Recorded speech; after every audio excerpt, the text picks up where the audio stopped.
Thought for ASO man, you guys, let me tell you about the day my entire world flipped upside down. I was sitting there in my grandpa's massive living room, the kind with leather couches that smell like old money and crystal chandeliers dangling like they're judging you. He was this sharp, witty old guy, always dressed in tailored suits even at home, and he leaned back with that mischievous smile of his, the one that said he knew something you didn't. "So kiddo," he says, sipping his scotch, "how have you been spending that $3,400,000 trust fund I set up for you? Buying fancy cars? Traveling the world? Tell me all about it." I just blinked at him, my heart pounding like I'd been hit by a truck. "What trust fund?" I stammered, feeling the blood drain from my face. Turns out, my own parents had been hiding a fortune from me for years, siphoning it off like it was their personal piggy bank. And when the truth came out, it tore my family apart in ways I never imagined. But here's the question that's haunted me ever since.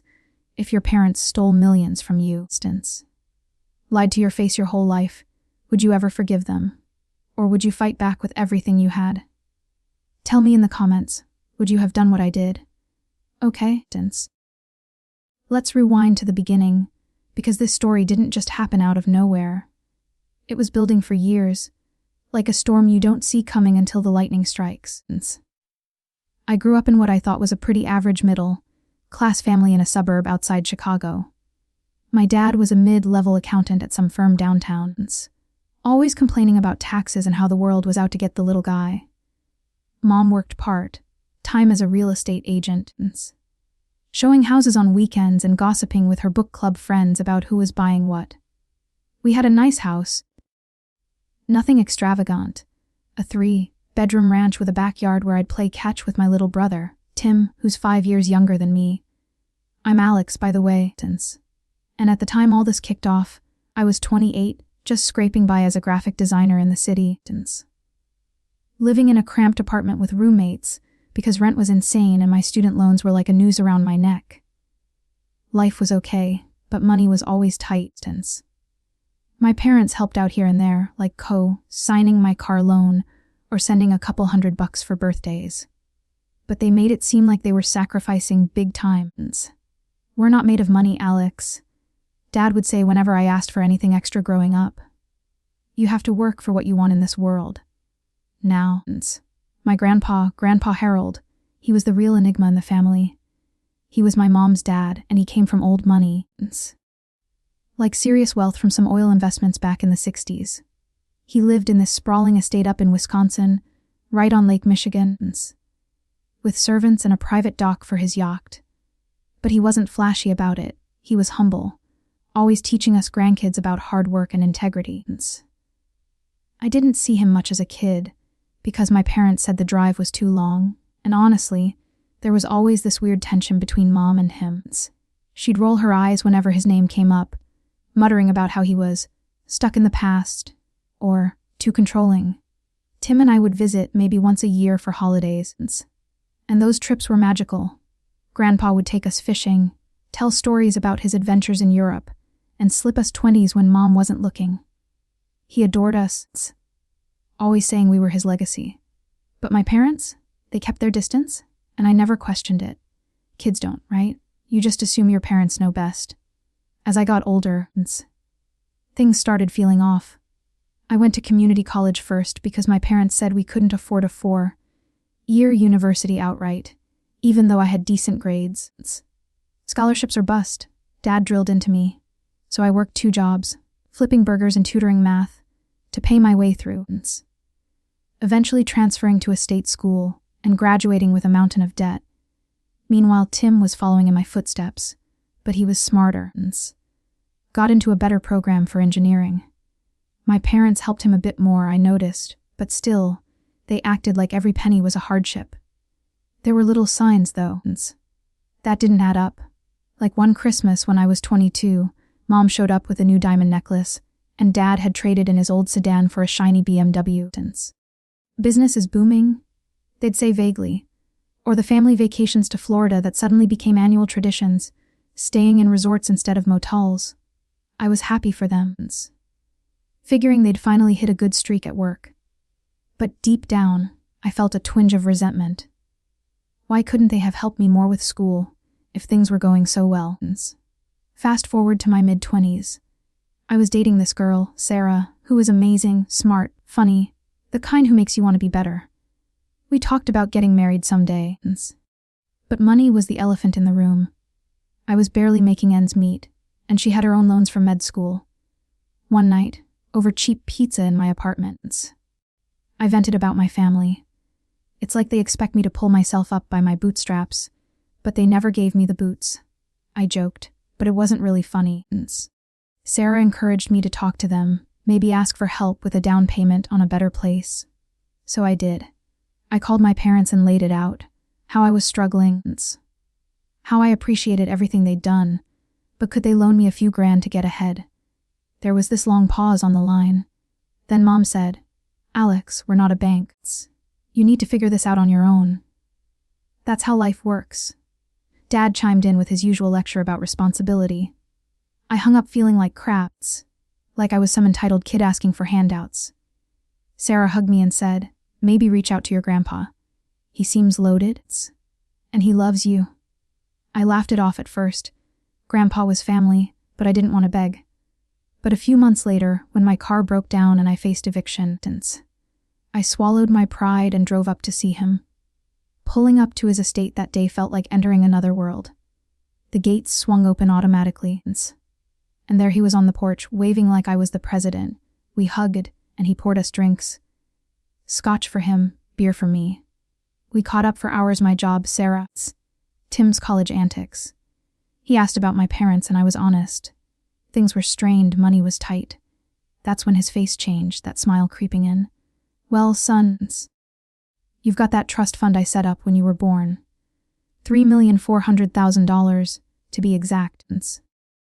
I figured you'd be dipping into it by now for a house or something. How have you been spending it?" My mouth went dry. I set my beer down, staring at him like he'd spoken alien. "What trust fund?" I whispered. Grandpa's smile faded, replaced by confusion, then anger as the pieces clicked. He pulled out old documents from his safe. Yellowed papers showing he'd established trusts for me and Tim, one for each, funded from his investments. The conditions were simple.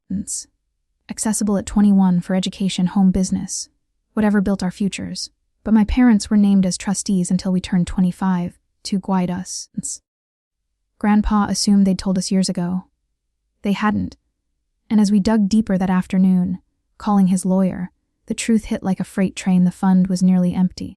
Withdrawals started small right after I turned 21, 50,000 here, 100,000 there, escalating to massive chunks.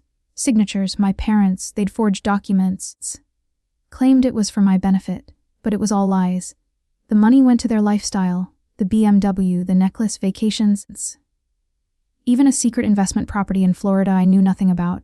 I drove home in a daze, my mind racing with betrayal. How could they do this? I was their son. Sarah met me at the door, saw my face, and I broke down, sobbing like a kid. We talked all night. Should I confront them? Go to the police? Grandpa was furious, ready to sue. But he wanted me to decide. The next few weeks were hell. I couldn't eat, couldn't sleep, replaying every memory. The times they said no to helping with college, the lectures on hard work, all while blowing my inheritance. Tim didn't know either. He was still in school, oblivious. I confided in him over the phone, and he was shattered. His own trust fund probably gone too. We agreed to face them together. But before I tell you about that explosive confrontation, let's pause here for a second. That's the mess I was in. Parents who'd stolen from their own kids, lied for years, all to live large. I had to choose let it go for family's sake, or fight for what was mine. Before I spill what happened next, I want you guys to think about it. Hit pause on this video right now and drop in the comments. What would you have done in my shoes? Forgive and forget, or go full throttle for justice? I'm dying to hear your takes. Alright, so after stewing for days, Tim and I set up a family dinner at their house, acting like it was just a casual visit. Mom had made her famous lasagna, Dad cracked open beers, everything seemed normal. But my hands were shaking as I sat there, forcing smiles. Halfway through, Grandpa showed up unannounced. I'd tipped him off. The room went silent. "What's this about?" Mom asked, her voice tight. Grandpa laid it all out, calm but steel-edged, showing the papers. Dad went pale, Mom burst into tears. "It was for the family," she wailed. "We were struggling, Alex.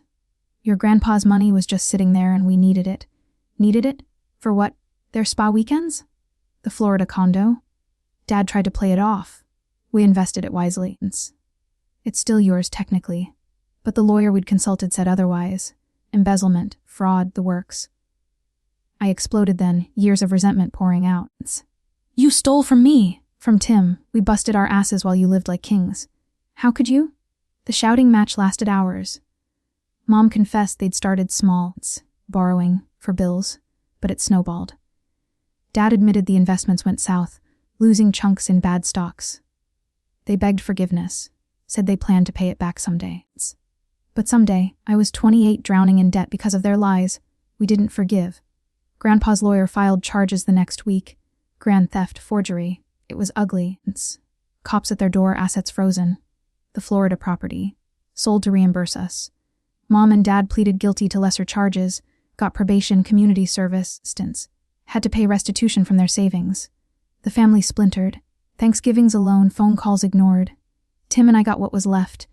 About $800 in each after legal fees. Plus the sale proceeds. It changed everything. I paid off my loans, bought a house with Sarah. We got married last year, by the way. Started my own design firm, thriving now. Tim finished school debt, free, landed a killer job. Grandpa, he passed last winter, peacefully, knowing we'd be okay. He left us more in his will, untouchable this time. But the scars. They linger. I miss the parents I thought I had, but the real ones. They showed their colors. Looking back, it's wild how money exposes people. I learned trust is fragile. Family isn't always blood deep. If there's a moral here, it's this: stand up for yourself, even against those who should protect you. Woo. That was heavy. Thanks for sticking with me through this roller coaster. If you were on my side, smash that like button. Subscribe for more insane stories like this. I drop new ones every week. And seriously, share your thoughts in the comments. What would you have done? Would you forgive? I'll see you all in the next story.